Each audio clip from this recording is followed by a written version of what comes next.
Welcome to episode 125 of Girl Take the Lead, where we explore womanhood and leadership. I'm your host, Yo Kenny. For the past few episodes, we've been looking at play and leadership.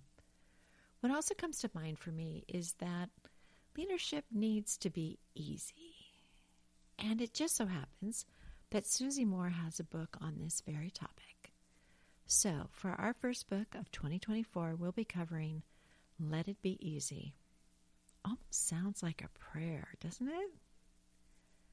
I've had this book on my list for about a year, but now seems like the perfect time to cover it. A little about Susie Moore. She's a life coach and advice columnist for some of the world's biggest media outlets, and she has a podcast. She was a sales director and advisor for Silicon Valley and New York startups, and she is a native of England and now lives and works in Miami. I'd say she's an expert in media relations, like PR, and really an expert in growing businesses. In her introduction, Susie says this, quote, "The core purpose of your life is to enjoy it." And one of the first distinctions she brings up is our ability to overcomplicate things. Anyone else ever do that? The example in the book is cooking, but it can apply to so much in our lives.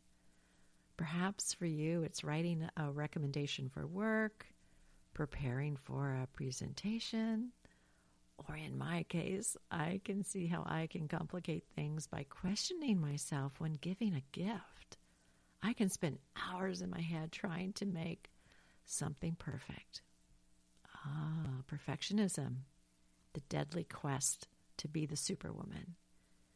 Let's just kick that one to the curb, shall we?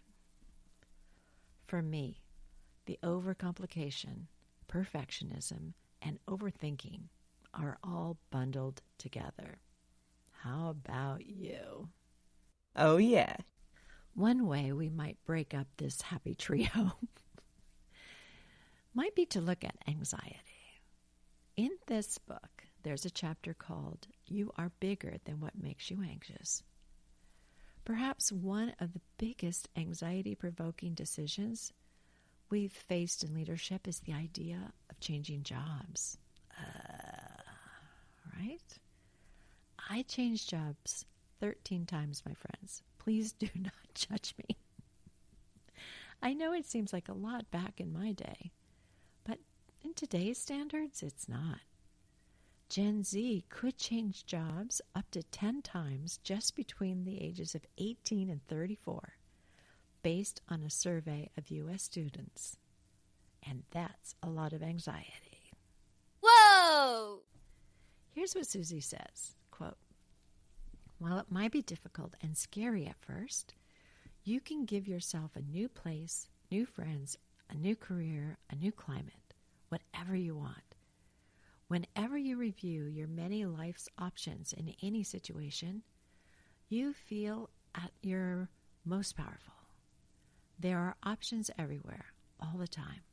The choice is yours. It's a great reminder not to despair. You and your potential are more significant than what feels insurmountable. Just know that what feels enormous and heavy to you is nothing compared to the endless possibilities that lie before you. You're way more free than you realize." End quote. In another chapter called Know Your One Thing, she asks this one question: what one thing can you do to make your life easier? Here are some of the answers she's gotten when she's asked that question to groups. Get up at the same time every day. Quit drinking. Marie Kondo my apartment. Hire some help. Or I'd add there, just ask for help. Then there's stop nitpicking in my relationship. Forgive someone. Start a side hustle for career options as well as money. Find a good coach. And we've had lots of good coaches on this podcast. And you can check our website out because I've added a section called Coaches. And you can check there to see what episodes they were on if you want to see what they're about. Create a daily structure. Yes, even in retirement, I do this like when I was working. I take a week at a glance and then write out my appointments. God knows we can get so busy and forget we have a Zoom call. And I write out my to-dos and I connect with it daily or even more frequently, like every hour, just to make sure I'm on task. Set aside 20 minutes to read at night before bed. I do this, but instead of reading, I'm watching Dateline in the background while I do my gratitude list. Dateline helps me be very grateful for the calm in my life and that our family has not been an episode. Delete food delivery apps. I don't know about this. My daughters are likely to starve. They really enjoy those food deliveries, and boy, does it make a difference for them. Start a podcast. Now, I have no idea why this would be on someone's list to make their life easier. Because I'm not sure I'd say my life is easier doing a podcast, but it does give me a purpose that really fills my heart. In the beginning, I wouldn't say easier, but now 2 years in, I'd say it's definitely part of my daily structure, and it's a heck of a lot easier. And if you have any interest in doing this, like starting a podcast, go for it. And I'd love to help you along.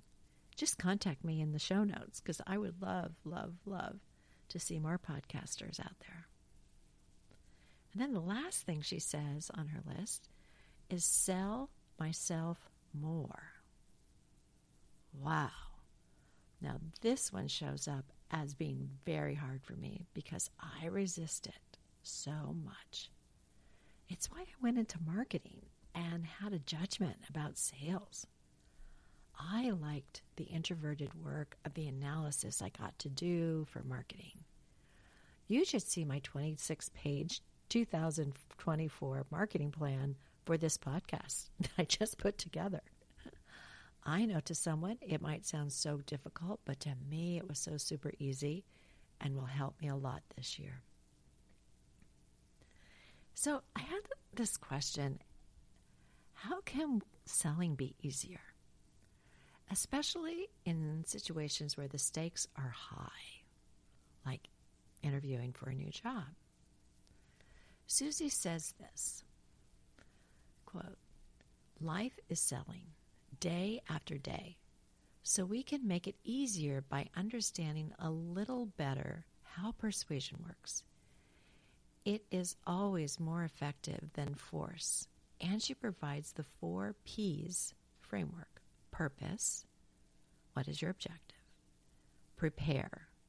Examine why it matters and what rebuttals you're likely to get. Present. With presence, which means being an active listener for the concerns of the other people. And persevere, which is to be patient. In addition to showing up, she adds, is always staying put once you get there. We are too likely to quit, walk away, and leave. She adds, the best salespeople stay in the arena. One other chapter, and there are many, my friends, like 143, but they're like a page or 2 pages long. And this one other chapter is called, You Don't Have to Finish What You Start. She starts by saying that once she went to listen to Arianna Huffington speak, who said, sometimes the best way to complete a project is to drop it. Wow, great, right? We can trust our intuition regarding what's right for us and just say goodbye to everything else. Just love this. As I think about this book, I'm reminded of a couple takeaways we've had from different episodes that we've learned along the way. 1. Habits can help us have easier lives, and starting new ones can be done by just showing up. Thank you, James Clear, for that. 2. To look at things that might seem complicated as a workflow loop, where you look at the total processes involved in the activity. If some breakdowns are occurring, where and why are they occurring? That's where I think things can be easier. We can get into the flow and not blame ourselves or others for the breakdown. I gave the example of being told I was too challenging when questioning why someone was updating a section of the website I'd written. And as I'd processed this feedback, I could see that I had never been told this person was now in charge of the website and my responsibility had shifted to her. When I saw the breakdown in the process, I could immediately give up my ownership and see how this person would actually make my life easier. And then there's something that just came up a few hours ago. We can also use workflows for ways to be more efficient, not just to see what's not working. My husband and I get annoyed when he wants to use the toaster and I want to use the microwave at the same time, and the circuit breaker trips and we lose power. So we could blame each other and hold a resentment, which I have been known to do. Or we could, as he suggested, stagger our lunch times so we're not trying for the toaster and the microwave at the same time. That would definitely make things easier, wouldn't it? So when we look at having an easier life, we need to see ourselves in a different light. We need to get out of our own way. Breathe in and give ourselves a break when things are hard. As Susie says, you can always come home to ease when you're ready. And we'll end today's episode with this last passage from Susie. Quote, "The world will tell you to hustle nonstop, produce, win, go, go, go, and earn anything worth having through sweat every step of the way.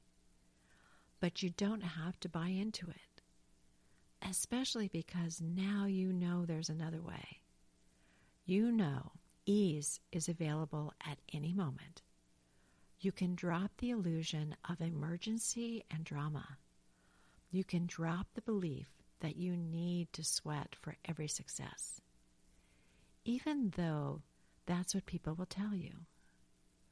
Your warm-hearted readiness to be a force of ease in the world is powerful for everyone else too.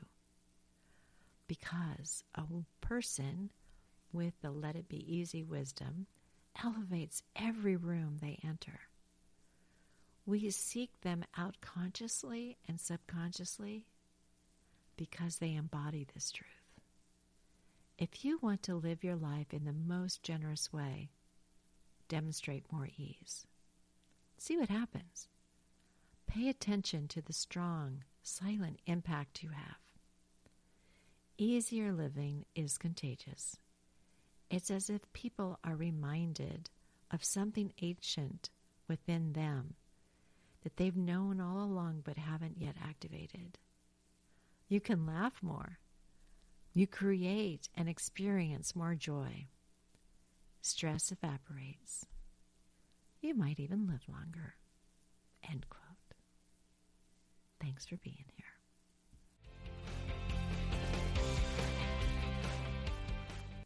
Thank you for listening today, and we sure hope you enjoyed this episode. If you did, please leave a comment where you listen to your podcasts. Tell a friend. Join our public Facebook group, Girl Take the Lead, or visit our website, girltaketheleadpod.com. We also have a YouTube channel where your subscription would be appreciated, where you can see videos to go with the episodes. Once you're on YouTube, search at Girl Take the Lead. We've also expanded into YouTube Music, where you can see video of some of the podcasts. Here are the 3 takeaways from today's episode. 1. Asking ourselves, how can I make this easier for myself? Can truly help us stop stressing and start living. 2. In addition to Susie's book, we can look at starting habits and looking at workflow to live easier. And 3, we are the ones who get in our own way.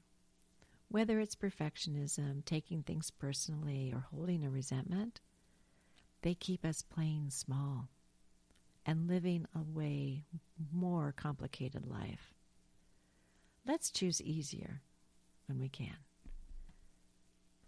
In our next episode, I'll be covering another book that is speaking to me, and it's Tara Moore's Playing Big, Practical Wisdom for Women Who Want to Speak Up, Create, and Lead. Maria Shriver said this about Tara on the back cover, and that she shared this with her. We hope inspirational ideas will ignite you to go out and make an impact in your own life. And that, my friends, works for me. Thanks again for being here. Talk to you soon. Bye.